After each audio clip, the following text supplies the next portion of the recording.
Believe it or not, I can trace the Jackson family all the way back to the year 992. Sounds crazy, but it's not. Most of that time, my family lived in England, where they kept meticulous birth, marriage, and death records. So it wasn't as hard as I thought it would be. I discovered they were originally Norman from the Normandy region of France, and they came over with William the Conqueror in the Battle of Hastings in 1066. They settled there and stayed in England until about 1630. Eventually, they made their Atlantic crossing and ended up in the soon-to-be United States of America. They migrated from the northeast part of the country where they landed, and eventually ended up in Mississippi.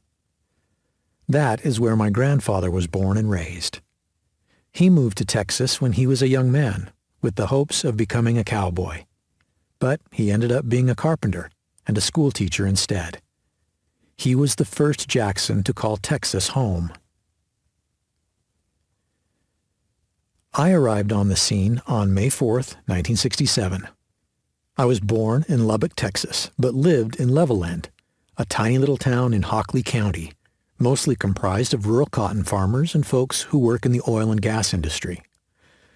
Levelland was, and still is, your typical small, tight-knit West Texas community, filled with God-fearing, hard-working, patriotic Americans who always take care of each other.